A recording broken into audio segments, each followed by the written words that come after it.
Assalamu alaikum dear students. This is Utbah Safwan Khan and I'm your course instructor for industrial marketing. Students आज हम देखेंगे कि industrial marketing में pricing कैसे की जाती है, कितनी कीमत हम अपने कस्टमर्स को ऑफर करते हैं और कौन से फैक्टर्स देखकर हम कस्टमर को कीमत ऑफर करते हैं। हम कोई भी चीज़ इंडस्ट्री में बेचने जा रहे हैं, बेशक वो प्रोडक्ट हो या सर्विस हो, तो इस बारे में आज हम डिटेल डिस्कशन करेंगे। सबसे पहले हम देखते हैं किसी भी प्रोडक्ट है या कोई भी ऑफरिंग है वो बेनिफिट्स क्या दे रही होती है किसी को भी। तो इसमें हम डिफरेंट बेनिफिट्स डिस्कस करेंगे, फिर हम देखेंगे इसका जो फाइनेंशियल बेनिफिट है वो क्या होता है। तीन चार तरह के बेनिफिट्स हैं जो कोई भी प्रोडक्ट दे रही होती है। फंक्शनल बेनिफिट दे रही होती है, ऑपरेशनल बेनिफिट है, फाइनेंशियल बेनिफिट है और पर्सनल बेनिफिट है। अगर हम फंक्शनल बेनिफिट की बात करें तो उसका जो डिज़ाइन कैरेक्टरिस्टिक्स हैं वो किसी भी टेक्निकल आदमी को जो अट्रैक्टिव लगते हैं वो उसके फंक्शनल बेनिफिट्स होते हैं। फॉर एग्जांपल आप अगर लैपटॉप लें या एक सेल फ़ोन लें या कोई भी ऐसी चीज़ लें जो थोड़ी सी टेक्निकल है, तो वो उसका डिज़ाइन कैसा है, वो कितनी ईजी टू यूज़ है, तो ये उसका फंक्शनल बेनिफिट होगा। ऑपरेशनल बेनिफिट ये होगा कि जब उसे ऑपरेट कर रहे हैं, उसे इस्तेमाल कर रहे हैं, तो वो कितना ड्यूरेबल और रिलायबल है, कितना काबिल एतमाद और मजबूत है वो चीज़ इस्तेमाल करने में। और ये प्रोडक्शन मैनेजर्स को अमूमन ये क्वालिटीज़ डिज़ायर होती हैं और वो चाहते हैं ये क्वालिटीज़ होनी चाहिए किसी भी चीज़ में। फाइनेंशियल बेनिफिट्स वो बेनिफिट्स होते हैं जो कि किसी भी कस्टमर को फील होती हैं कि उसे इतनी कॉस्ट सेविंग हुई, और ख़ास तौर पर जो परचेज मैनेजर्स हैं और कंट्रोलर्स हैं वो इस चीज़ पर नज़र रखते हैं। हम इंडस्ट्रियल मार्केटिंग डिस्कस कर रहे हैं स्टूडेंट्स। इंडस्ट्रियल मार्केटिंग में हमारा कस्टमर अमूमन कंपनी का परचेज मैनेजर होगा, ये कंपनी का कमर्शियल कंट्रोलर या कंपनी का परचेज कंट्रोलर होगा जो कि परचेजिंग की कॉस्ट को एक लिमिट में रखेगा। तो उसके लिए फाइनेंशियल बेनिफिट बहुत ज़्यादा अहम होता है। अमूमन वो चाहता है कि चीज़ों को कम से कम कीमत पर ख़रीदा जाए कंपनी के लिए, और कंपनी के लिए कॉस्ट कटिंग की जाए या कंपनी की सेविंग्स की जाए। तो ये आज हमारी जो डिस्कशन का मौजू होगा वो ये होगा। पर्सनल बेनिफिट बेसिकली वो ऑर्गेनाइजेशनल स्टेटस या रिस्क की कमी है या पर्सनल सेटिस्फेक्शन है जो ऑर्गेनाइजेशन को मिलती है जब भी वो कोई कमर्शियल परचेजिंग कर रहे होते हैं। जी स्टूडेंट्स, अब हम देखेंगे कि जो कस्टमर का कॉस्ट एंड यूज़ कंपोनेंट है वो कैसे जो है वो उसको डिस्कस किया जाता है। सबसे पहले हम देखते हैं एक्विजिशन कॉस्ट, कि किसी भी चीज़ को ख़रीदने के लिए क्या कॉस्ट पे करनी पड़ती है या एक्वायर करने के लिए, अपने पास लाने के लिए। फिर जब उस चीज़ को ले आए हैं तो उसकी पोजेसन कॉस्ट भी है। फॉर एग्जांपल एक कंपनी ने एक जनरेटर परचेज़ किया, जो पावर जनरेटर था, इलेक्ट्रिसिटी जनरेटर था, वो बिजली जनरेट करता था। वो पावर जनरेटर या इलेक्ट्रिसिटी जनरेटर जो है उसको एक बार तो ख़रीदने के लिए तो पैसे कंपनी को देने ही पड़ने हैं। साथ साथ जब वो जनरेटर कंपनी के इस्तेमाल में रहेगा तो कंपनी को उसका मुसलसल उसका फ्यूल भी बर्दाश्त करना है। अगर वो डीजल पर चलता है या किसी और फॉर एग्जांपल गैस पर चलता है तो वो बर्दाश्त करना है। उसकी यूजेज कॉस्ट है वो भी बर्दाश्त करनी है। तो बहुत से अखराजात हैं जो अदा करने पड़ते हैं। इसमें प्राइस में इंटरेस्ट कॉस्ट होती है, इंस्टॉलेशन कॉस्ट होती है, पेपर वर्क में स्टोरेज कॉस्ट, ट्रेनिंग कॉस्ट, इसी तरह से transportation cost, quality control, user labour cost. तो बहुत सी कॉस्ट हैं जो कि इन्वॉल्व होती हैं कस्टमर के जहन में जो होती हैं किसी भी चीज़ को ख़रीदते हुए। अब ये जो मार्केटर्स हैं, इंडस्ट्रियल मार्केटर्स हैं, उनको इन सब चीज़ों को जहन में रखना ज़रूरी है कि ये तमाम तर चीज़ें जो हैं वो देख रहे हैं। रिप्लेसमेंट कॉस्ट क्या है, अगर वो इस चीज़ को रिप्लेस करना चाहेंगे तो नई चीज़ कितनी जल्दी रिप्लेस होगी, डिस्पोजल कॉस्ट भी है या नहीं है, क्या इसको अगर डिस्पोज ऑफ कंपनी करेगी चीज़ को इस्तेमाल करने के बाद तो ये रीसेल हो जाएगी या कहीं दोबारा यूज़ हो सकती है या नहीं हो सकती। There are so many costs involve, तो उन सबको कंसिडर किया जाता है। अब हम देखते हैं कि जो इंडस्ट्रियल प्राइसिंग प्रोसेस है उसके मेजर कंपोनेंट्स क्या हैं। किसी भी इंडस्ट्री को जब हम कोई चीज़ बेचने लगे हैं और बिज़नेस टू बिज़नेस मार्केट कर रहे हैं तो हम कुछ चीज़ों को जहन में रखेंगे और उनको जहन में रख कर प्राइस ऑफ़र करेंगे कि हम ये प्राइस कोट कर रहे हैं आपको। सबसे पहले हम जहन में ये चीज़ रखेंगे प्राइसिंग ऑब्जेक्टिव क्या है, हमने क्या स्कीमिंग करनी है, पेनिट्रेशन करनी है, हमने हाई एंड कस्टमर को डील करना है, हमने ज़्यादा यूनिट सेल करने हैं थोड़े कम रेट पर, या ज़्यादा रेट रखकर कम यूनिट सेल करने हैं। तो हमारा सबसे पहले ये जहन में होना चाहिए कि प्राइसिंग ऑब्जेक्टिव क्या है। दूसरे नंबर हम देखेंगे कि डिमांड एनालिसिस देखेंगे कि क्या हमारी प्रोडक्ट की इतनी डिमांड भी है या डिमांड नहीं है, और डिमांड में हम कहाँ ठहरते हैं। फिर कॉस्ट एनालिसिस देखा जाएगा कि हमारी प्रोडक्ट हमें कितनी कॉस्टली पड़ी, हमने कितना खर्चा इसका बर्दाश्त किया, हमें कितने की पड़ रही है और आगे हम कितने की बेचना चाहते हैं। फिर कंपैरेटिव एनालिसिस है, कंपटीशन का एनालिसिस किया जाएगा और उसके बाद इसका फर्म की दूसरी प्रोडक्ट्स पर इसका इम्पैक्ट देखा जाएगा और फाइनली लीगल कंसिडरेशंस देखी जाएंगी। तो ये इंडस्ट्रियल प्राइसिंग प्रोसेस है जिसको जहन में रखा जाता है। इसलिए इसे कह सकते हैं हम कि ये कोई इजी फॉर्मूला नहीं है जिसकी बेस पर हम इंडस्ट्रियल प्राइसिंग कर रहे हैं। इंडस्ट्रियल प्रोडक्ट की प्राइसिंग, इंडस्ट्रियल प्रोडक्ट या सर्विस की प्राइसिंग कर रहे हैं, इजी फॉर्मूला नहीं है। काफ़ी फैक्टर्स इन्वॉल्व हैं जिन सबको जहन में रखना ज़रूरी है।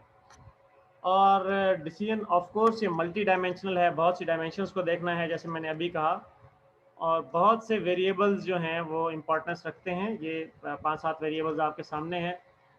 अब हम देखते हैं कि प्राइस ऑब्जेक्टिव क्या होता है।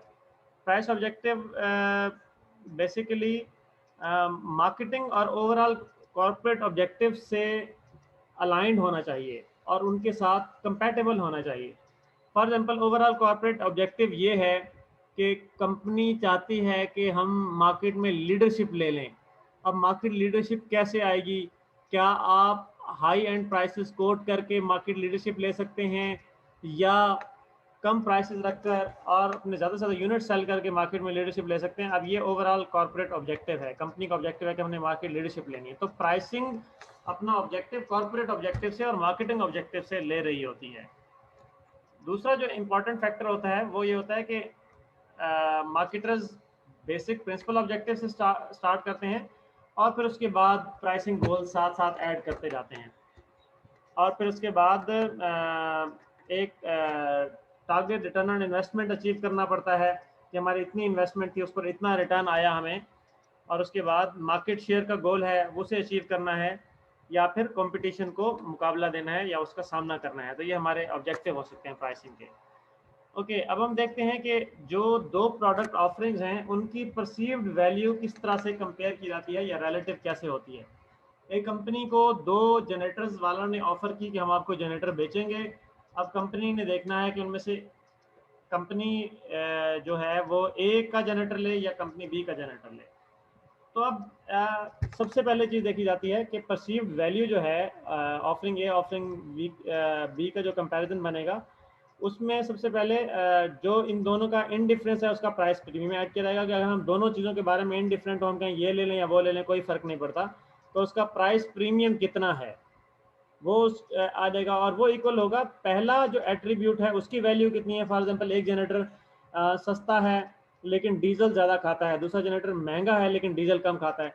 तो पहले में हमने क्या देखा कि उसकी वैल्यू क्या थी कि वो सस्ता था, उसकी पहली बात कीमत कम अदा करनी थी, और फिर उसके बाद उसकी परफॉर्मेंस कितनी थी, कितना सस्ता था, और उसको फिर दूसरे से माइनस किया हमने कि वो डीजल कम खाता था। इसी तरह इसको ऐड किया। अब हमने देखना है कि जो डीजल कम खाता है उसमें हमने अब डीजल कम खाने को माइनस करना है, उसमें से माइनस करना है कि वो सस्ता है। तो इस तरह से हम उसकी एक इक्वेशन या कैलकुलेशन निकाल लेते हैं जिससे हमें डिसीजन मेकिंग में आसानी होती है और हमें पता चलता है कि हमारी परसीव्ड वैल्यू क्या है इसके और उसके दोनों के दरमियान। ओके, अब हम स्टूडेंट देखते हैं प्राइस इलास्टिसिटी ऑफ डिमांड क्या होती है। इकोनॉमिक्स के सब्जेक्ट आप लोग पढ़ते हैं बिजनेस स्टडीज़ में। ये इकोनॉमिक्स के सब्जेक्ट्स का यही फ़ायदा है कि जब भी बिजनेस के किसी कोर्स में इकोनॉमिक्स के बारे में बात हो, इकोनॉमिक्स के ग्राफ्स के बारे में बात हो, उसके आइडियाज़ के बारे में बात हो, तो आप बेहतर तरीके से उस कॉन्सेप्ट को समझ सकें और जब आप प्रैक्टिस में जाते हैं या अपना बिजनेस स्टार्ट करते हैं, इंडस्ट्री में जॉब करते हैं, कहीं पर भी मार्केट में जाते हैं और अपनी इस एजुकेशन को जो बिजनेस स्टडी की जो हमने आप लोगों को दी इसको यूज़ करते हैं, तो आप वहाँ इकोनॉमिक्स के कॉन्सेप्ट्स को बेहतर तरीके से अप्लाई भी कर सकें और अंडरस्टैंड भी कर सकें। तो ऐसा ही एक कॉन्सेप्ट है जिसे प्राइस इलास्टिसिटी ऑफ डिमांड कहते हैं। इसका मतलब ये होता है कि जब भी किसी चीज़ की प्राइस में चेंजेस होंगी तो उसके मुताबिक डिमांड कितनी तब्दील होगी या नहीं होगी। यानी कि the rate of percentage change in quantity demanded attributable to the percentage change in price. यानी प्राइस में चेंज अगर आ रहा है तो उसकी वजह से क्या डिमांड में भी चेंज आ रहा है या नहीं आ रहा। ये उसी तरह की बात है कि आप मार्केट में जाएं, आप अगर फ्रूट की मार्केट को देखें जो बड़ी एक कॉमन मार्केट है, मैं कंज्यूमर मार्केट की एग्जांपल दे रहा हूं अभी आपको। आप फ्रूट की मार्केट में जाते हैं, आप देखें कि एक फ्रूट जो है उसकी प्राइस ज़्यादा है इस वक्त मार्केट में, तो क्या उसका खरीदार बढ़ गए हैं या खरीदार कम हो गए हैं? अब ज़्यादा वो लोग वो चीज़ खरीद रहे हैं या कम खरीद रहे हैं? और इसी तरह अगर उसकी प्राइस कम हो गई है तो तब ज़्यादा लोग खरीद रहे हैं या कम खरीद रहे हैं।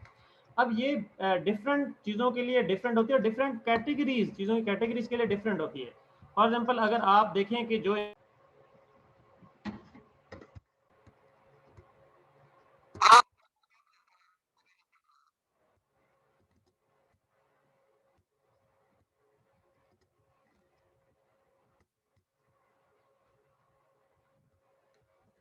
जो इंसान की ज़रूरियात हैं स्टूडेंट्स, वो अमूमन प्राइस इन इलास्टिक होती हैं, यानी उनकी डिमांड में अमूमन तब्दीली नहीं आती। आप मिसाल देखिए, आटा कितना ही महंगा क्यों ना हो जाए, आटा लोग इस्तेमाल करते रहेंगे, आटे से रोटियां पकाते ही रहेंगे।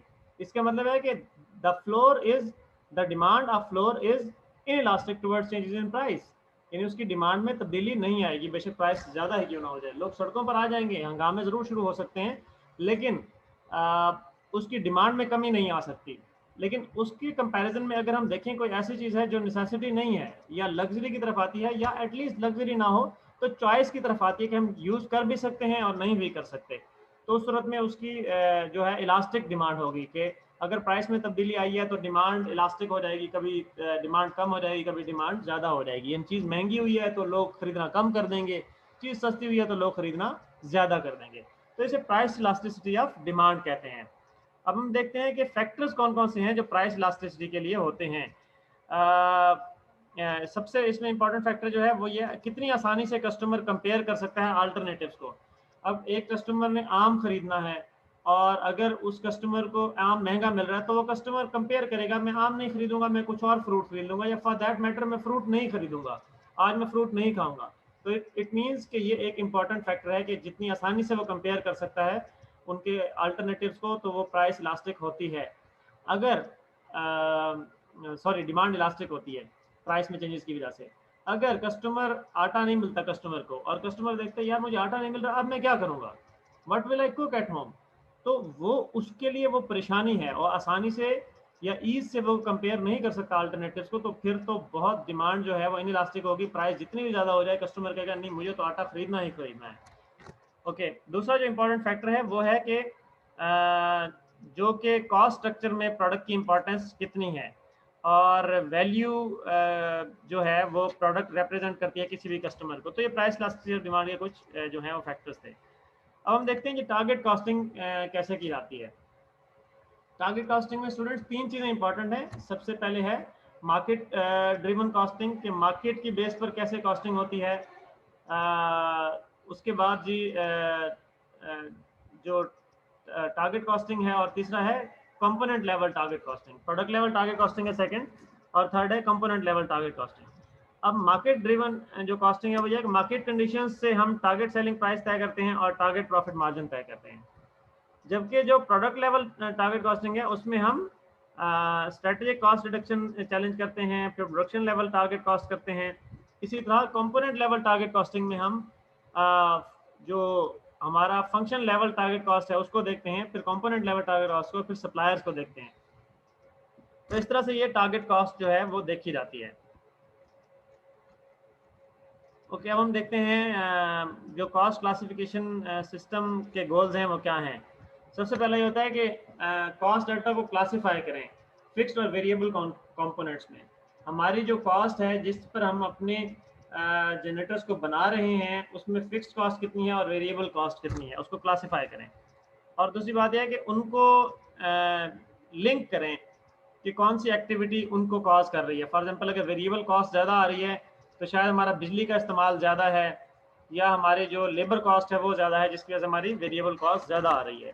तो इस तरह से कॉस्ट क्लासिफिकेशन की जा सकती है और कॉस्ट को कट किया जा सकता है, कंट्रोल किया जा सकता है। अब हम देखते हैं कॉस्ट कॉन्सेप्ट का एनालिसिस कैसे है। सबसे पहले ये है कि जो एट्रीब्यूटेबल कॉस्ट है उसको डायरेक्टली ट्रेस किया जा सकता है या नहीं किया सकता, और इनडायरेक्टली ट्रेस किनको किया जा सकता है। तो इस तरह से हम एनालिसिस कर सकते हैं कॉस्ट कंपोनेंट्स का, और फिर फाइनली जनरल कॉस्ट आ जाती हैं। एक्सपीरियंस का भी इम्पॉर्टेंट रोल होता है स्टूडेंट्स। जब भी हम किसी चीज़ की कॉस्टिंग कर रहे होते हैं, किसी चीज़ की प्राइस को देख रहे होते हैं, तो हम देख रहे होते हैं कि वो कितनी ज़्यादा कितनी कम हो रही है, हमें कॉस्ट उसकी पड़ रही है, इसमें एक्सपीरियंस का भी रोल है। अगर हम ज़्यादा एक्सपीरियंस होते जाएं किसी चीज़ की प्रोडक्शन में तो हमारी कॉस्ट कम होती जाएगी और हम कम से कम पैसों में वो चीज़ बना पाएंगे। इसके 3-4 जो हैं वो आगे फर्दर स्टेप्स हैं, जिसमें है कि जब ज़्यादा काम करेंगे, लर्निंग बाय डूइंग, काम कर सीखते जाएंगे तो ज़्यादा हमें कॉस्ट कम पड़ती जाएगी। सेकंड है टेक्नोलॉजी इंप्रूव होती जाएगी हमारे काम की और हमें कॉस्ट कम पड़ेगी। और लास्ट है इकोनॉमीज ऑफ स्केल, जितने ज़्यादा हम किसी चीज़ के यूनिट्स बनाएंगे तो पर यूनिट कॉस्ट हमें कम पड़ेगी। तो ये अब हम देखते हैं कि सिलेक्टेड कॉस्ट कंपैरिजन इश्यूज क्या हैं फॉलोअर्स वर्सेस पायनियर्स के। वेल, अक्सर औकात बिजनेसमैन एक गलतफहमी का शिकार हो जाते हैं। वो समझते हैं कि हम किसी भी चीज़ में इनिशियल या पायनियर्स में हम शामिल हो जाते हैं या हम उसको लॉन्च करने वालों में शामिल हो जाते हैं तो हम लोग मार्केट में एडवांटेज ले जाएंगे। अमूमन ऐसा नहीं होता। वो उसकी वजह ये होती है कि जब आप किसी भी चीज़ को लॉन्च करते हैं तो इनिशियली आपको बड़ी हैवी कॉस्ट पे करनी पड़ती है, क्योंकि मार्केट में वो चीज़ अवेलेबल नहीं होती। तो इनिशियल काफ़ी ज़्यादा कॉस्ट आपको पे करनी पड़ती है। जबकि जो फॉलोअर्स होते हैं वो चूंकि मार्केट ऑलरेडी एस्टेब्लिश होती है तो उन्हें वो हैवी कॉस्ट पे नहीं करनी पड़ती। तो ये एक कॉस्ट कंपैरिजन है कि जो पाइनियर्स हैं किसी काम को शुरू करने वाले और जो फॉलोअर्स हैं उनके अपने अपने फायदे हैं। पाइनियर्स के अपने फायदे होते हैं और फॉलोअर्स के अपने फायदे होते हैं। तो इसकी जो है अकॉर्डिंगली कॉस्ट कंसिडरेशंस भी हैं। अब हम देखते हैं कि नई प्रोडक्ट्स की प्राइसिंग कैसे की जाती है। दो इसमें एक स्ट्रैटेजीज हो सकती हैं। एक स्ट्रैटेजी है स्कीमिंग, जिसमें हम ज़्यादा प्राइस तय करते हैं, और दूसरी स्ट्रैटेजी है पेनिट्रेशन, जिसमें हम कम प्राइस करके मार्केट में पेनिट्रेट करते हैं, अपनी जगह बनाते हैं। तो ये दो प्राइसिंग स्ट्रैटेजीज हैं। और कंपैरेटिव स्ट्रैटेजीज के रूल्स क्या हैं? जब तक आपको यकीन ना हो कि आप कंपटीशन से जीत सकते हैं, कोशिश कीजिए कंपटीशन के साथ झगड़ा मोल ना लीजिए। झगड़ा मोल लेने से मुराद बिजनेस का झगड़ा मोल लेना है, यानी बिजनेस वाइज उसे चैलेंज ना करें अगर आपको ये यकीन नहीं है कि आप कंपटीशन से नहीं जीत सकते। Never participate in a competitive engagement, you can not win. और secondly, always participate in competitive engagement from position of advantage. अगर आपको कंपटीशन करना ही है, कंपेटिटिव एंगेजमेंट में पार्टिसिपेट करना ही है, तो पोजीशन ऑफ एडवांटेज से जाएं। अगर ऑलरेडी आपकी पोजीशन वीक है और आप एंटर हो जाते हैं कंपेटिटिव एंगेजमेंट में तो नुकसानात होने का खतरा ज़्यादा है। बिजनेस के नुकसानात की मैं बात कर रहा हूँ। ओके, कंपैरेटिव बिडिंग क्या होती है? बड़ी बड़ी ऑर्गेनाइजेशंस और गवर्नमेंट जो डिपार्टमेंट्स होते हैं वो कंपैरेटिव बिडिंग करते हैं। वो कहते हैं डिफरेंट कंपैरेटर जो है वो बिडिंग करें, किसी भी प्रोडक्ट जो हमें ऑफर करनी है उसकी प्राइस हमें कोट करें, हम कंपेयर करेंगे, जो हमें बेहतर लगेगी हम खरीद लेंगे। और इसमें इसे क्लोज बिडिंग कहा जाता है। ओपन बिडिंग ये होती है कि जिसमें सप्लायर जो हैं वो ऑफर्स करते हैं एक खास डेट पर। क्लोज बिडिंग में है कि जिसमें क्लोज रखा जाता है, सील्ड बिड्स होती हैं, मालूम नहीं होता कि किसने कितनी बिड दी है। ओपन बिडिंग में ओपन होती हैं, सबके सामने होती हैं। स्टूडेंट्स, ये हमारी आज की डिस्कशन थी regarding pricing in the industrial markets. उम्मीद है आपको ये टॉपिक समझ आया होगा। इंशाल्लाह नेक्स्ट वीक नए टॉपिक से मुलाकात होगी। Thank you very much. अल्लाह हाफिज़।